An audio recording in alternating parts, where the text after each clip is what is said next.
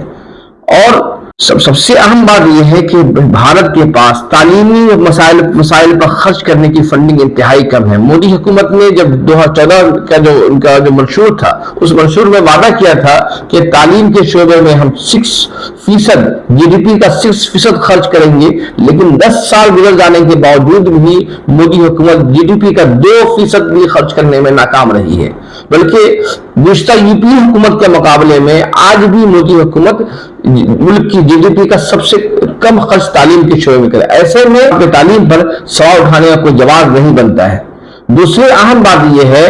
کہ اس رپورٹ میں پہلے بھی جس کو کورٹ نے کوٹ لگایا ہے، اس رپورٹ میں کہا گیا ہے کہ اگر آپ چاہتے ہیں، رپورٹ میں کہا گیا ہے کہ مدارس کے بچوں کو مدارس سے نکال کر اسکول منتقل کیا جائے، جسے کل سپریم کورٹ نے روک لگا دی ہے۔ اور رپورٹ میں بار بار جگہ جگہ آرٹیکل 21A کا حوالہ دیا گیا ہے۔ 20A1 کے ساتھ میں کہا گیا، 21 آرٹیکل میں کہا گیا ہے کہ تعلیم کا فروغ اور اس پہ خرچ کرنا حکومت کی ذمہ داری ہے، لیکن اس رپورٹ کو دیکھیں گے، اس حقیقت کو رپورٹ فراموش کر جاتی ہے کہ مدارس اسلامیہ اب یہی کام کر رہی ہے۔ اور اس رپورٹ میں تنگ نظری کا عالم یہ ہے کہ گزشتہ 70-80 سالوں میں مدارس کا کردار کتنا تبدیل ہوا ہے، مدارس میں کس طرح کے نصاب پڑھائے جا رہے ہیں، مدارس آج کے تاریخ میں بیشتر مدارس میں کمپیوٹر، اصلی تعلیم تمام شامل ہے۔ اس حقیقت کو فراموش کر کے صرف پرانی باتیں اور من گھڑت باتیں دہرائی گئی ہے۔ جہاں تک سوال ہے کہ حکومت کی سوال ہے کہ مدارس کے نظام میں نصاب تعلیم میں خامیاں ہیں، تو سوال یہ ہے کہ آخر کون سا حکومت کا ادارہ ہے، یا کون سی یونیورسٹیاں ہیں، یا کون سے تعلیمی ادارے ہیں جہاں اس طرح کی خامیاں نہیں موجود ہے۔ کل ہی ملک کے نائب صدر جگدیپ دھنکر نے یہ دعویٰ کیا کہ اس ملک میں ایک بیماری پھیلی ہوئی ہے، باہر جا کر پڑھیں، لیکن سوال یہ ہے کہ آخر اتنی بڑی تعداد میں ہر سال ملک کے بچے باہر کیوں جا رہے ہیں؟ آپ دیکھیں یوکرین جہاں گزشتہ 2 سالوں سے جنگ زد میدان ہے، وہاں بھی بڑی تعداد میں ہندوستانی بچے پڑھتے ہیں۔ بنگلہ دیش جسے ہم ہر دن گالی دیتے ہیں، جسے ہم حقارت بھری نگاہوں سے دیکھتے ہیں، بنگلہ دیش کی میڈیکل کالجوں میں ہندوستانی طلبہ کی اچھی خاصی تعداد ہے۔ نیپال جو ہمارے مقابلے میں کہیں بھی نہیں کھڑا ہوتا ہے، وہاں کے تعلیمی اداروں میں بالخصوص میڈیکل کالجوں میں ہمارے بچے ہیں۔ یورپ کے کئی اداروں میں، بلکہ رشیا کے جو نکلے ہوئے چھوٹے چھوٹے ملک ہیں، ان ملکوں میں بھی ہمارے بچے ہیں۔ سوال تو یہ تھا کہ آخر اس نظام کی خرابی ہے یا بیماری ہے؟ جگدیپ دھنکر کے اس بیان کو لے کر کافی چرچا ہو رہی ہے، لیکن اس کے باوجود اور دوسری اہم بات، اس بات کی رپورٹ کو دیکھیں گے، اس سے اندازہ ہوتا ہے کہ جو سنگھ پریوار کی جو کوشش ہے کہ اس ملک کی آزادی میں جنہوں نے رول ادا کیا، جو ہیرو تھے، اس کو داغدار کیا جائے، انہیں بدنام کیا جائے، اور یہ رپورٹ میں ان تمام چیزوں کی بات جھلکتی ہے۔ اور یہ کہا جا رہا ہے اب اسی وجہ سے پوری رپورٹ سیاسی، دراصل یہ رپورٹ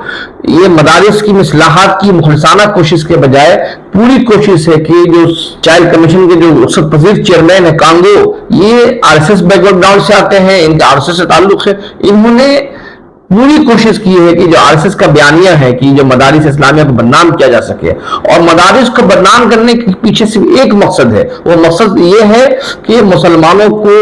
کا رشتہ اسلام سے، قرآن سے، مذہب سے توڑ دیا جائے اور ختم کر دیا جائے، اور تاکہ جس طرح سے چاہے مسلمان تہذیبی ثقافتی اعتبار سے ان پر حاوی ہو جائے۔ یہ سنگھ پریوار جانتا ہے کہ جب تک یہ مدارس ہیں اور یہ مدارس میں پڑھنے والے علماء طلبہ ہیں، ہم اپنی ثقافت اور کلچر پر حاوی نہیں ہو سکتے ہیں۔ اس رپورٹ میں آرٹیکل 28(3) کا حوالہ دیتے ہوئے غیر مسلم بچے پڑھتے ہیں جنہیں جبراً